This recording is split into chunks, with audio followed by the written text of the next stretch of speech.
If you are a current student or someone looking to study in the UK in future, then you came at the right place because I'm going to talk about how to find the cheapest accommodation to live. And just to let you know, this is the extended version of previous videos that I have created on accommodation in the UK. So if you are an active subscriber of my channel, then you might have noticed that in past couple of months I have created videos on 7 cheapest place to live in London, 5 cheapest place to live in the UK, and how I managed to live in London in just 33.3 pounds. So if you haven't watched that video yet, don't worry, I'm going to leave a link in the description. You can check them out later on. So in this video particularly, I'm going to talk about what is student accommodation, what are the types of accommodation that you can get, how to find the cheapest accommodation in the UK. And if you stick till the end of the video, then I'm also going to share with you the hacks to save money while finding the student accommodation. So make sure that you stick around till the end of the video. In the upcoming video, I'm going to share with you all the problems that I had to face, and I'm going to discuss the same with you so that you don't face the same problem that I faced. So make sure that you subscribe to my channel right now so that you'll be notified of my video.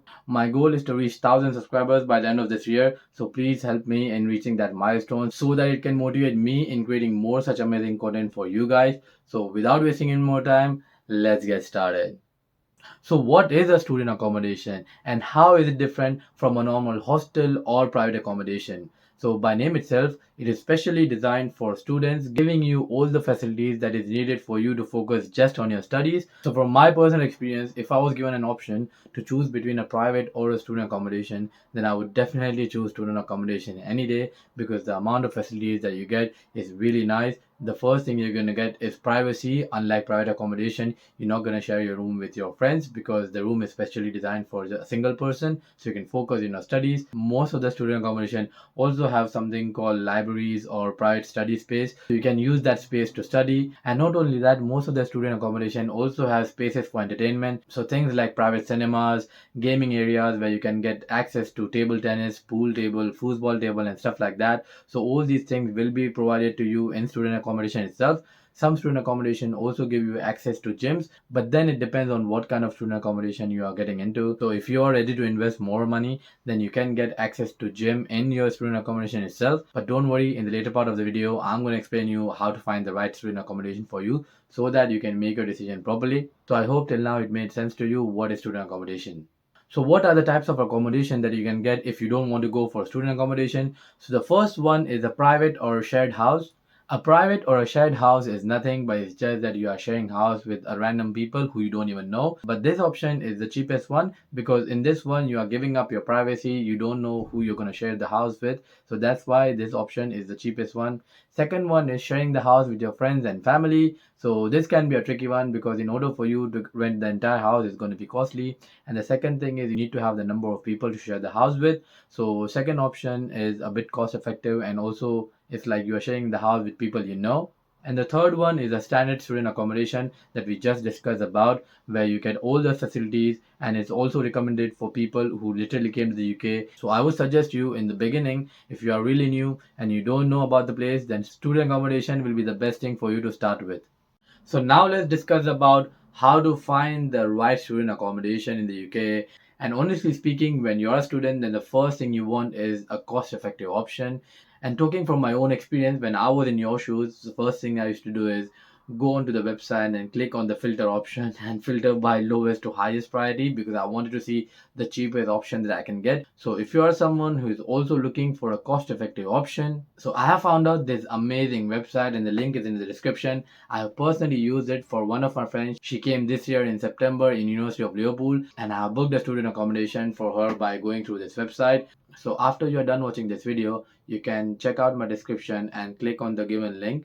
So as you can see on my screen, Amber provides you with verified properties, price match guarantee, easy cancellation, book now and pay later, which is a really good option. And I wish I knew about this when I came in 2019 because this is a really good thing for you as a student, especially because if you book now and pay later, then what great can happen to you? I mean, if you are someone who is taking a student loan or something, and if you don't have money handy right now with you, then you can literally check out this website because it's a really good option. You can come to the UK, figure out the part-time job, and then you can take care of your expenses. So I would highly recommend you to check out the description and click on the link. It's really easy. You just need to put your details, create an account, and then I would say to have a go through.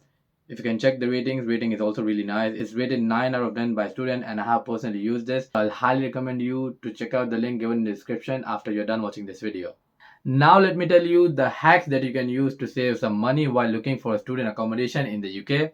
Well, technically these are not hacks, these are the mistakes that I made when I came to the UK in 2019. And I thought to share this with you so that you don't make the same mistake like what I did, and instead you can save some money. So starting with the first one is applying at the right time. So I would tell you, if you are planning to come in the UK and have received a confirmation from a university, then start looking for accommodation right away, because the more you delay in looking for accommodation, the lesser will be the number of options that you will have. So that's why if you're someone coming in January intake and watching this video right now, I will highly recommend you to check out the link given in the description and have a go through, because right now is the chance for you to look at all the cheaper options that you can get and book your accommodation right itself.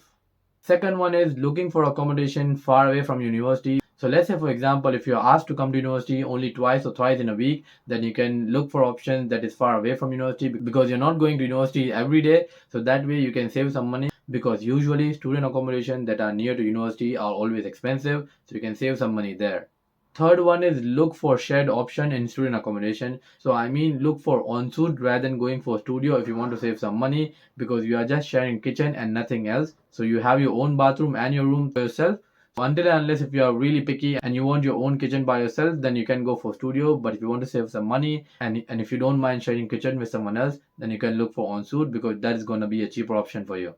And the last one is try to cook meals on your own, because this is going to save a lot of your money on takeaways.